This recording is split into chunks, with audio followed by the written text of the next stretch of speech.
వనపర్తి జిల్లాలో ధాన్యం పేరుతో కోట్ల రూపాయలు దండుకున్న డిఎస్ఓ కాశీ విశ్వనాథ్ అవినీతి అక్రమాలపై విచారణ జరిపి చట్టపరమైన చర్యలు తీసుకోవాలని BC political JAC chairman Rachala Yugender Goud ప్రభుత్వాన్ని కోరారు.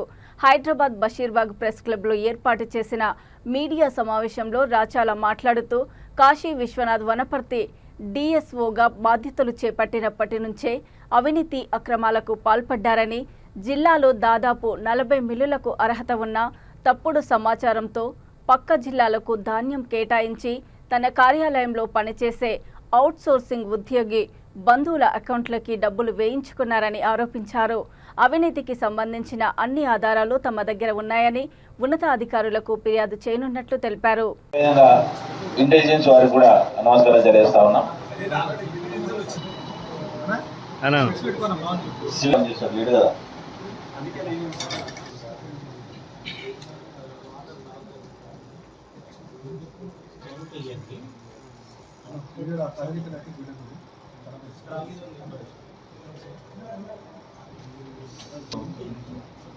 సివిల్ సప్లై అధికారుల ఆగడాలు ఈరోజు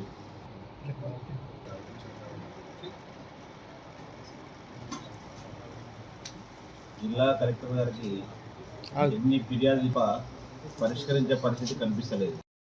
వనపర్తి జిల్లా ఈరోజు సివిల్ సప్లై శాఖలో పనిచేసినటువంటి డిఎస్ఓ కాశీ విశ్వనాథ్ గారు ఈరోజు ఆయన అక్రమాలకు అంతు లేకుండా పోతా ఉంది.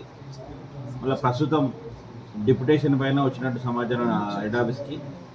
మరి ఆయన గతంలో అంటే వనపర్తి జిల్లాలో ఈరోజు రైస్ మిల్లు బకాయిలు రాష్ట్రం అంతా 3,300 కోట్లు ఉంటే ఒక్క వనపర్తి జిల్లాలోనే దాదాపు ఒక 1,100 కోట్ల బకాయిలు ఉన్నాయి. అంటే ఇది గత ప్రభుత్వ పెద్దలు చేసిన నిర్వాహకం ఇది. అయినప్పటికీ కూడా కొన్ని మిల్లులు ఈరోజు సక్రమంగా ఉన్నప్పటికీ వారికి ధాన్యం కేటాయించకుండా కేవలం తనకు డబ్బులు ఇచ్చిన వారికే ధాన్యం కేటాయిస్తూ పక్క జిల్లాలకు కేటాయిస్తున్నాడు. ఈరోజు వనపర్తిలో పండినటువంటి ప్యాడీ వనపర్తి రైస్ మిల్లర్లకు ఇవ్వాలి. సరే, వాళ్ళు డీఫాల్టర్స్ ఉన్నారు. డీఫాల్టర్లు ఉన్నప్పుడు పక్క జిల్లాలకు ఇచ్చినప్పుడు ఏంటంటే పక్క జిల్లాలకు బస్తాకు ఒక 5 నుంచి 6 రూపాయల చొప్పున వసూలు చేసి ఆ విధంగా వసూలు చేసిన సొమ్ము దాదాపు ఒక 200 కోట్ల పైగా ఈరోజు కనబడతా ఉంది. ఇంటెలిజెన్స్ వారికి కూడా నమస్కారం తెలియజేస్తా ఉన్నాం.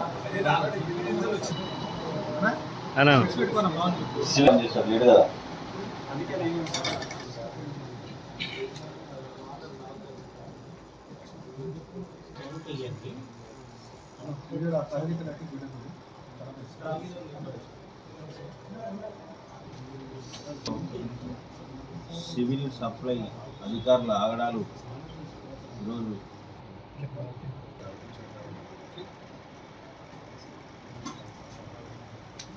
జిల్లా కలెక్టర్ గారికి ఎన్ని ఫిర్యాదులు పరిష్కరించే పరిస్థితి కనిపిస్తలేదు.